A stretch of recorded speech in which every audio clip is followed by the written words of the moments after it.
ज्योति पढ़ाई करते हुए खाना तक नहीं खा रही थी। तभी ज्योति की भाभी सुनीता एक थाली में खाना लेकर आती है और ज्योति से कहती है, ज्योति क्या हुआ, खाना नहीं खाना है क्या आज फिर? अरे कितनी बार कहा है कि खाना कहीं नहीं छोड़ना चाहिए, पहले पेट पूजा फिर बाद में कोई और काम दूजा। आई बात समझ में? भाभी मुझे पढ़ाई करनी है, आप यहीं साइड में खाना रख दीजिए, मैं बाद में खा लूंगी। अरे मुझे अच्छे से पता है कि तुम कितना बाद में खाओगी। चलो अभी लाई हूँ तो जल्दी से खा लो। भाभी खाना खाने से नींद आती है और फिर पढ़ाई में ध्यान नहीं लग पाता है। आप समझो ना, मैं पक्का बाद में खा लूंगी। ज्योति की बात का जवाब उसके भैया रामू देते हुए कहते हैं, नहीं ज्योति, तुम पहले खाना खाओ। अरे वैसे ही तुम खाने पीने में बहुत कम ध्यान देती हो। अरे खाना नहीं खाओगी तो पढ़ोगी लिखोगी कैसे, और कैसे ताकत आएगी तुम्हें? कमजोरी आ गई तो? सच में मैंने जरूर कुछ ज्यादा ही अच्छा किया होगा, तभी तो आप जैसे भैया भाभी मुझे मिले जो मेरा इतना ख्याल रखते हैं, मेरे बारे में इतना सोचते हैं। अगर कोई और होता तुम्हारा ख्याल रखने को तो हम क्यों रखते? वो तो तुम हमारा परिवार हो, मेरी प्यारी सी ननद हो। अब मैं तुम्हारा ख्याल नहीं रखूंगी तो कौन रखेगा? भूत। ठीक है भैया भाभी, आप चिंता मत करो, मैं जल्दी से खाना खा लेती हूँ, फिर पढ़ाई कर लूंगी। ये हुई ना समझदारी वाली बात। चलो मैं बहुत थक गया हूँ, जा रहा हूँ सोने। सब कुछ ठीक था। रामू अपने परिवार के साथ गरीबी में ही सही लेकिन खुशी खुशी रहा करता था। कुछ दिनों के बाद रामू गांव के जमींदार भैरव के पास जाता है और बोलता है, मालिक मुझे कुछ पैसों की जरूरत है, आप मुझे कुछ पैसे उधार दे सकते हैं क्या? वो मैं आपको धीरे धीरे करके सारे पैसे वापस कर दूंगा। अरे अभी कुछ दिन पहले तो तुम मुझसे पैसे लेकर गया था और अभी फिर पैसे मांगने आ गया। आखिर इतने पैसों का करता क्या है? कहीं मुझसे पैसे लेकर ब्याज पे तो नहीं देता? नहीं नहीं मालिक, वो मुझे अपनी बहन के पढ़ाई के लिए चाहिए थे। मेरी बहन को पढ़ाई लिखाई करने का बहुत शौक है। अब मैं तो अनपढ़ हूँ, किसान हूँ। मेरी तो बस यही इच्छा है मालिक कि मेरी बहन अपना सपना पूरा करे, और मैं भी अपनी बहन का सपना पूरा करना चाहता हूँ। तुम्हारी यही बात तो मुझे अच्छी लगती है। तुम अपने बारे में ना सोचकर अपने परिवार के बारे में सोचते हो। तुम परेशान मत हो रामू, तुम्हें जितने पैसे चाहिए मैं दूंगा। मैं मालिक बस आपका हाथ सर पे बना रहे। और मालिक आपको पता है मेरी बहन ना बहुत मेहनत करती है, उसे दिन और रात का ना होश ही नहीं रहता। मालिक एक दिन ना वो बहुत कामयाब होगी, उसकी मेहनत जरूर रंग लाएगी। अरे तुम्हारी बहन है, तुम पे गई होगी। अरे तुम मेहनती हो तो वो भी होगी। तुम हमारे खेत में कितना काम करते हो। चलो ये बातों को छोड़ो, मुझे कुछ काम है, मुझे जाना है। एक काम करता हूँ, पहले तुम्हें पैसे दे देता हूँ, उसके बाद तब जाऊंगा। रामू अपने मालिक से पैसे लेकर घर जाता है, जहाँ रामू की बहन ज्योति और उसकी पड़ोसन शारदा बैठी हुई थी। रामू वो पैसे अपनी बहन को देते हुए कहता है, ज्योति ये लो पैसे, तुम्हें किताब चाहिए थी ना, तो एक काम करना किताबें ले लेना, ठीक है? जी भैया। भैया आप मेरे लिए कितना करते हो, आज तक कभी आपने अपने बारे में सोचा ही नहीं। अरे रामू, अब तेरा भी परिवार है, कब तक तू अपनी बहन को ऐसे ही पढ़ाता रहेगा? अपने परिवार पर ध्यान नहीं देना क्या तुझे, या फिर इसे पढ़ा लिखा कर विदेश भेजना ही है? काकी आप कैसी बात कर रही हो? ज्योति ही तो हमारा परिवार है। ज्योति तेरी भाभी कहाँ है? कहीं दिखाई नहीं दे रही, कहीं गई है क्या? हाँ वो भाभी सब्जी लेने गई है, आती ही होंगी। ज्योति ने इतना बोला ही था कि तभी वहाँ ज्योति की भाभी सुनीता आ जाती है। लो भाभी का नाम लिया और भाभी आ ही गई। अभी अभी भैया आपकी बात कर रहे थे। भाभी क्या हुआ जी, आपको मेरी याद आ गई क्या, जो मेरे पीठ पीछे मेरा नाम ले रही हो? अरे सुनीता बहू, अब तू ही समझा कुछ रामू को। इसने तो ठान ही रखा है कि अपनी बहन की कहीं शादी नहीं हो पाए। अरे एक लड़की को इतना पढ़ा लिखा कर करना ही क्या है, जाना तो उसे ससुराल ही है। शारदा काकी आप ये क्या बात कर रही हो? अरे अब ज्योति का मन है पढ़ाई करने का तो उन्हें कोई परेशानी नहीं है, तो इन सब में बोलने वाली आप कौन होती हो? तू इस घर की बहू है। देख तू मेरी बात को समझ, आज नहीं तो कल तुम लोग ज्योति की शादी के लड़के तो देखोगे ही ना। और लड़की जितनी पढ़ी लिखी होगी लड़का भी वैसा ही चाहिए होगा, तो भी तो तुम लोगों को दिक्कत परेशानी आएगी ही ना। इस बारे में तो जरा सोचो। दिक्कत परेशानी तो हर जगह ही आती है ना। अरे हम ही नहीं सोचेंगे ज्योति के बारे में तो कोई बाहर वाला क्या ही सोचेगा। मैं तो चाहती हूँ कि मेरी ननद मेरा नाम रोशन करे, जहाँ जाऊँ वहाँ ननद जी के नाम से जानी जाऊँ मैं। इससे ज्यादा गर्व की बात मेरे लिए क्या ही होगी। और अगर कोई लड़का ही नहीं मिलेगा शादी के लिए तब क्या करोगे तुम दोनों? तब कहाँ मुंह छुपाकर घूमोगे? देखो, लड़कियों को ज्यादा पढ़ा लिखा होना ठीक नहीं। लेकिन ये सोच आपकी है, हमारी नहीं।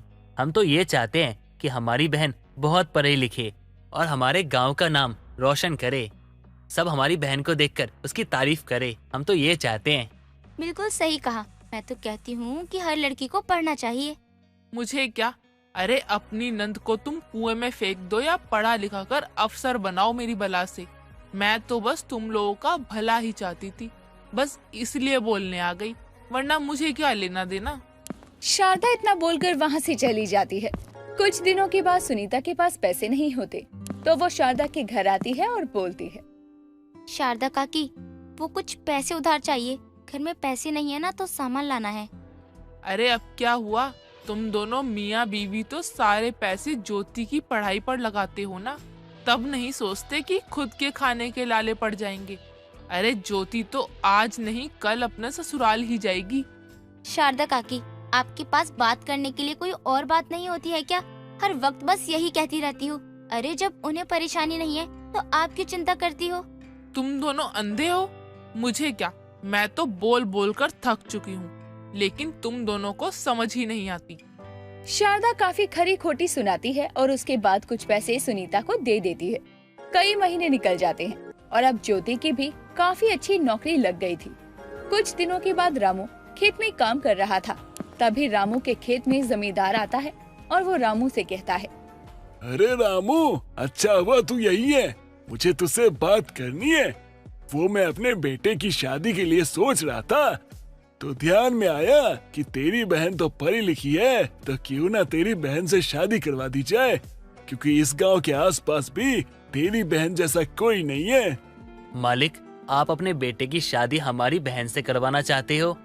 मेरी बहन का तो ये सौभाग्य है मालिक, इतना बड़ा परिवार उसका ससुराल बनेगा। आप इतने बड़े आदमी होकर हम जैसे गरीब की बेटी को अपने घर की बहू क्यों बनाना चाहते हो? अरे क्या अमीर क्या गरीब, बात तो बस इतनी है कि तुम्हारी बहन चाहिए हमें, और तुम्हारी बहन जैसा इस गांव में कोई नहीं है। अच्छा, मैं 2 दिन बाद पूरे परिवार के साथ तुम्हारे घर आऊंगा रिश्ते की बात करने के लिए। भैरव इतना बोलकर चला जाता है। रामू तुरंत घर जाता है जहाँ सबके साथ शारदा भी बैठी हुई थी। रामू सारी बात बताता है जिसे सुनकर शारदा कहती है, लो देख लो, अब इतने बड़े परिवार का रिश्ता आया है तेरी बहन के लिए। अब जब 2 दिन बाद जमींदार का परिवार आएगा तो क्या खिलाओगे? अरे गरीब बहू के घर में एक भी पकवान न मिले।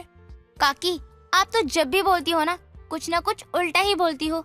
अरे आपको तो खुशी होनी चाहिए कि हमारी ज्योति के लिए इतने बड़े घर से रिश्ता आया है। 2 दिन बाद वो लोग घर आते हैं। सब लोग परेशान हो जाते हैं, लेकिन सुनीता समझदारी से काम लेती है और रसोई में जो भी सामान था उसके इस्तेमाल से पकवान बनाने लगती है। कुछ देर के बाद सुनीता और ज्योति मेहमानों को पकवान देती हैं, जिसे खाकर भैरव काफी खुश होता है और कहता है, आहा, अरे वाह, कितना स्वादिष्ट पकवान है, खाकर मजा आ गया। कहीं बाहर गांव से मंगवाया है क्या? नहीं मालिक, ये हमारी पत्नी ने बनाए हैं। ये एक गरीब के घर का पकवान है, तो कुछ भूल चूक हो गई हो तो माफ कीजिएगा मालिक।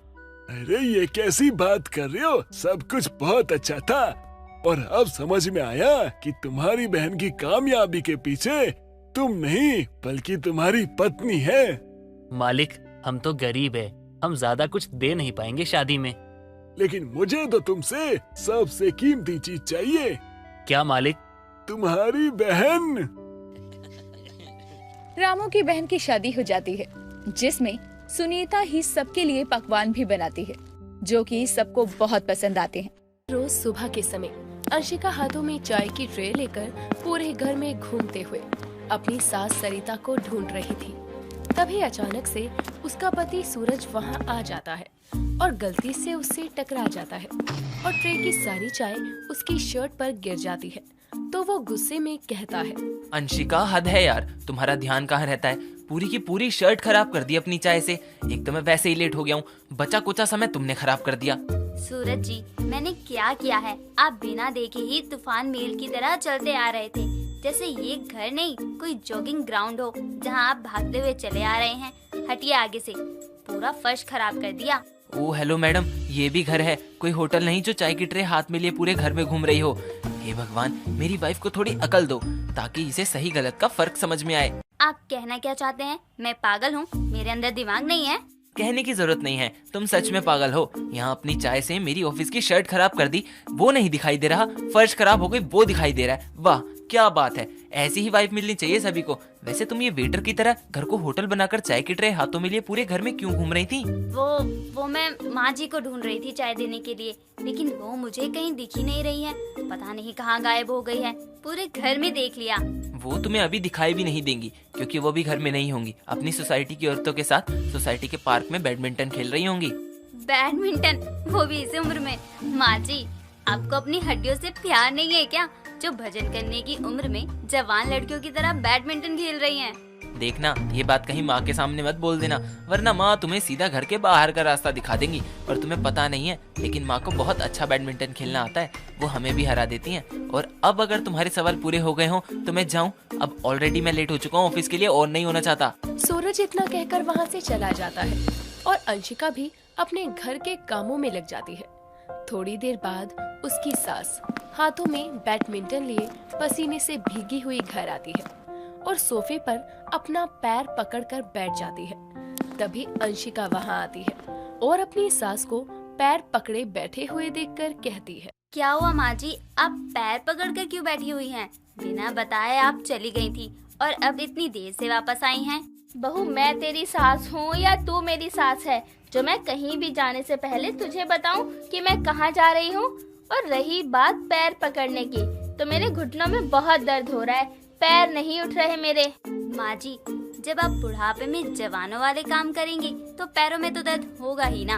अब आपको इस उम्र में बैडमिंटन खेलने की क्या जरूरत है? बल्कि आपको तो पता है ना कि आपको सांस लेने की प्रॉब्लम है, फिर भी आप बैडमिंटन खेल रही हैं। बस कर बहू, बहुत जुबान चल रही है तेरी। ये मत भूल कि मैं तेरी सास हूँ, तो मेरे आगे मुंह खोलने से पहले याद रखना कि इस घर में अभी भी मेरा ही राज चलता है। माँ जी, आप तो मेरे कहने का गलत मतलब निकाल रही हैं। मेरे कहने का वो मतलब नहीं था। मैं तो बस ये कह रही थी कि आपको वो काम नहीं करना चाहिए जिससे आपको परेशानी हो। बैडमिंटन खेलने से आपको सांस लेने में और भी प्रॉब्लम हो सकती है। मुझे क्या करना है क्या नहीं, ये मुझे तुमसे जानने की जरूरत नहीं है। तुम जाकर अपना काम करो और आगे से मेरे मामले में पड़ने की कोई जरूरत नहीं है। सरिता इतना कहकर अपने कमरे में चली जाती है। ऐसे ही समय बीतता है और समय के साथ सरिता का बैडमिंटन खेलना कम होने की जगह बढ़ जाता है, जिसे देखकर अंशिका बड़ी परेशान थी। उसके लाख मना करने के बाद भी सरिता उसकी एक बात नहीं सुनती थी। ऐसे ही थोड़ा समय और बीतता है। तभी एक रोज सरिता अपनी सोसाइटी की औरतों के साथ पार्क में बैडमिंटन खेल रही थी। तभी अंशिका वहाँ आती है और अपनी सास को रोकते हुए कहती है, माँ जी बस करिए, कितना बैडमिंटन खेलेंगी, आप परेशान हो जाएंगी। अभी कुछ ही दिन पहले आपके घुटनों में दर्द हो रहा था ना, और आपकी सांस भी बढ़ गई थी, इसलिए मैं मना कर रही हूँ, मत खेलिए। भगवान जी, ये बैडमिंटन खेलने वाली सास मेरी ही किस्मत में लिखना जरूरी था क्या? बहू, तू जाकर वहाँ बेंच पर बैठ जा। बस मेरा बैडमिंटन का गेम अभी खत्म ही होने वाला है, उसके बाद चलते हैं। अभी मुझे डिस्टर्ब मत करियो। माँ जी बस करिए, हमने सुबह से कुछ खाया भी नहीं है, चलकर कुछ खा लीजिए, उसके बाद अपना बैडमिंटन खेलने का शौक पूरा कर लेना।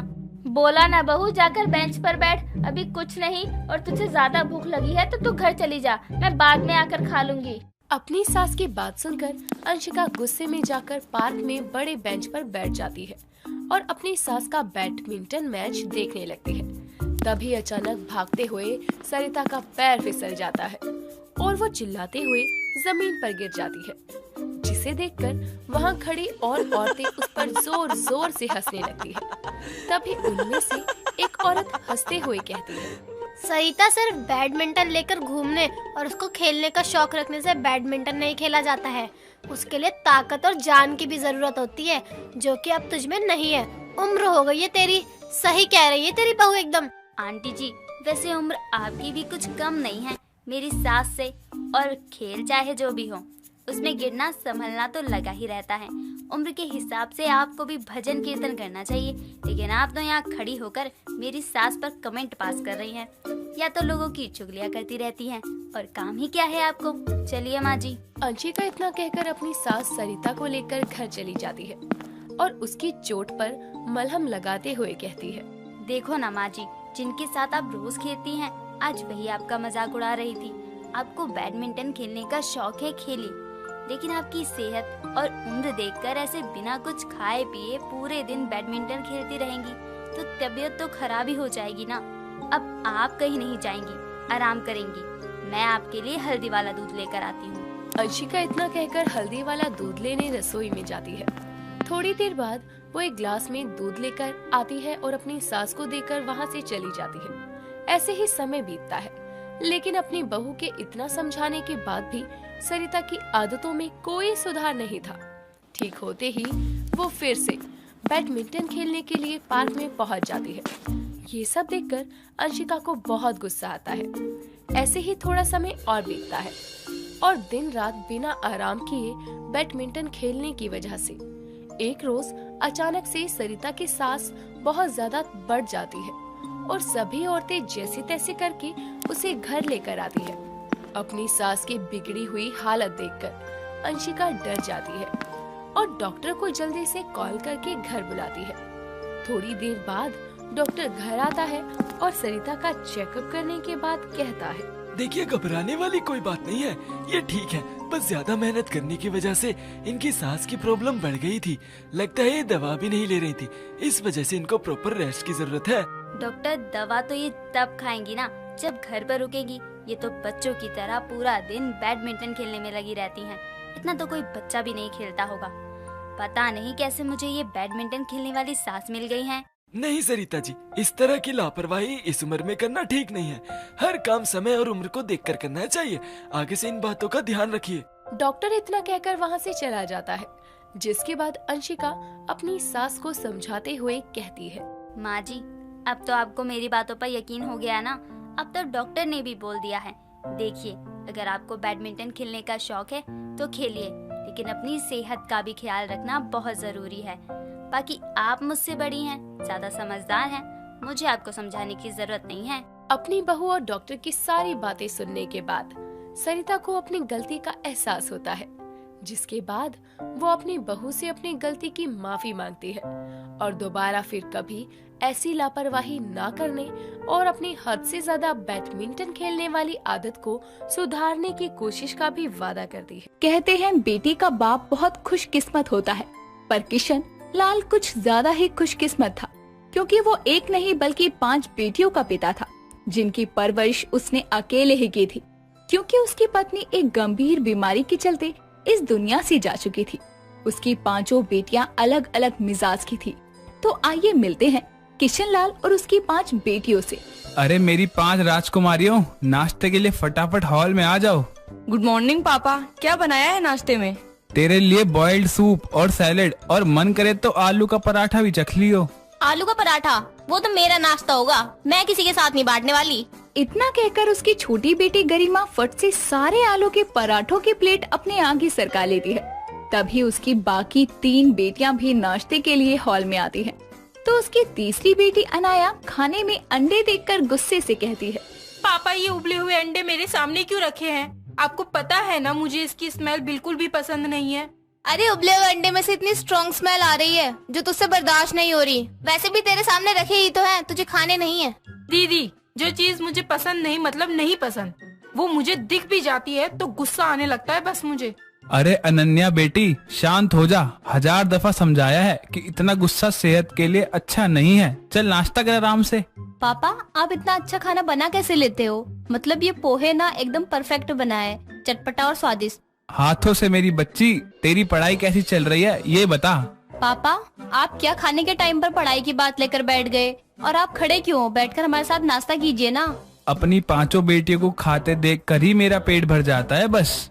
काश ऐसे ही इस छुटकी गरिमा का भी पेट भर जाता। छोटी सी है, लेकिन इस छोटी सी उम्र में 5 पराठे डकार जाती है। दीदी देखो, मेरे खाने पे नजर मत लगाओ। हाँ दीदी, मत लगाओ नजर। कहीं इस चक्कर में 2-4 पराठे ज्यादा खा लेगी तो पापा को बेकार में मेहनत करनी पड़ जाएगी। आरुषि के इतना कहते ही सभी हंसने लगते हैं और कुछ देर में सुरभि अपनी ट्रेनिंग के लिए निकल जाती है। तो आरुषि, अनन्या और वर्तिका कॉलेज चली जाती है और गरिमा अपनी यूनिफॉर्म पहनकर स्कूल के लिए निकल जाती है। और किशन लाल खाने की टेबल साफ कर ही रहा था कि तभी उसका नौकर कालू आता है और उसके हाथ से कपड़ा लेकर कहता है, मालिक आप काहे कर रहे हैं ये सब? हम आ गए, हमें करने दीजिए। मुझे लग ही रहा था आज तुझे आने में देरी हो जाएगी, इसलिए मैंने बच्चों के लिए खाना खुद ही बना लिया था।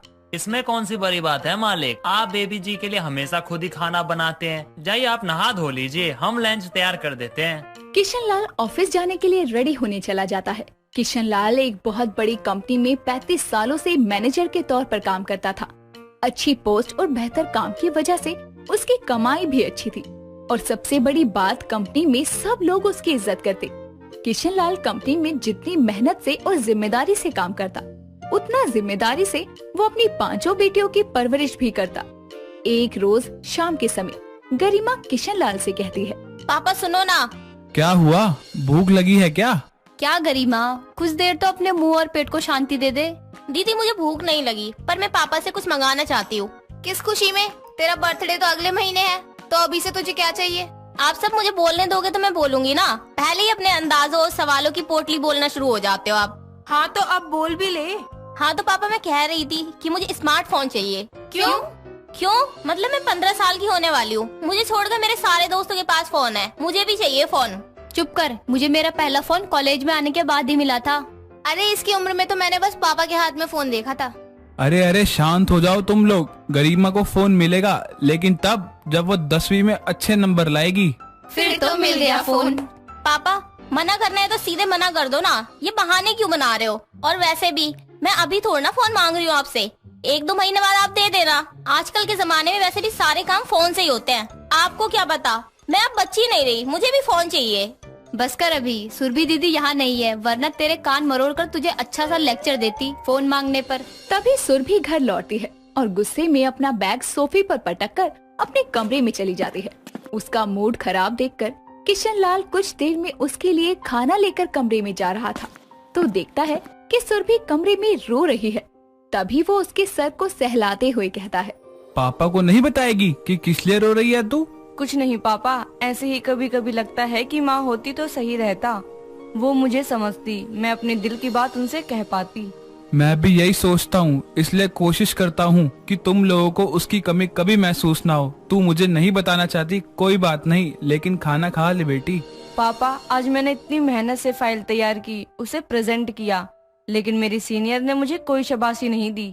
बेटी तो ऐसे निराश नहीं होते, हिम्मत मत हार तू, बस मेहनत करती जा। तेरे सीनियर की शाबाशी तय नहीं करेगी कि तेरा काम अच्छा था या नहीं, इसलिए काम करो, फल की चिंता नहीं। इतना कहकर वो अपनी बेटी के आंसू पोंछता है और उसे अपने हाथों से खाना खिलाता है।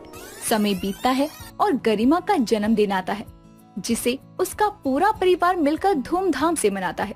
साथ ही किशन लाल उसे उपहार में फोन भी लाकर देता है, जिसे देखकर वो बहुत खुश होती है। सब ठीक चल रहा था।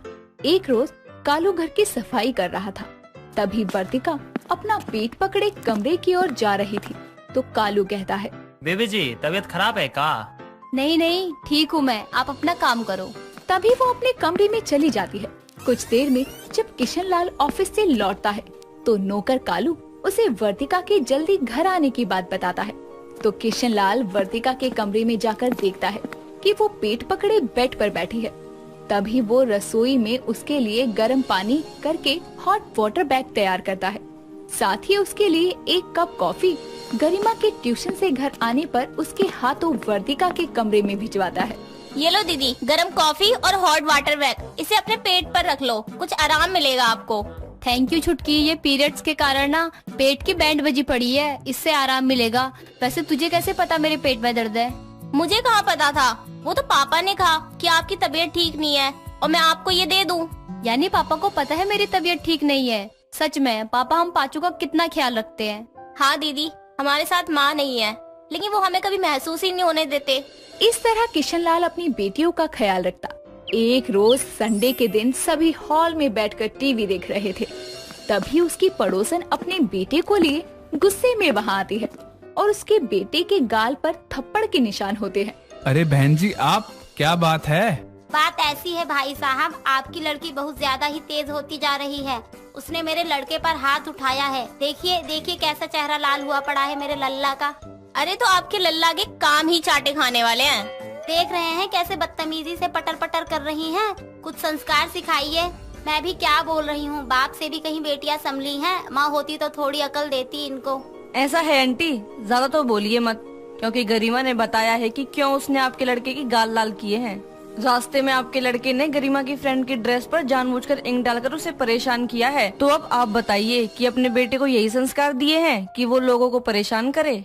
बोलिए ना आंटी, हमारे पापा पर तो आपने बहुत जल्दी उंगली उठा दी।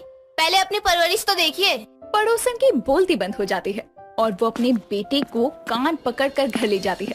अपनी बेटियों के दिल में अपने लिए इतनी इज्जत और प्यार देखकर किशन लाल की आंखें भर जाती है। सच में बेटियों का बाप बहुत खुशकिस्मत होता है और मैं तो इस दुनिया में बहुत नसीब वाला हूँ, क्योंकि मैं 5 बेटियों वाला बाप जो हूँ।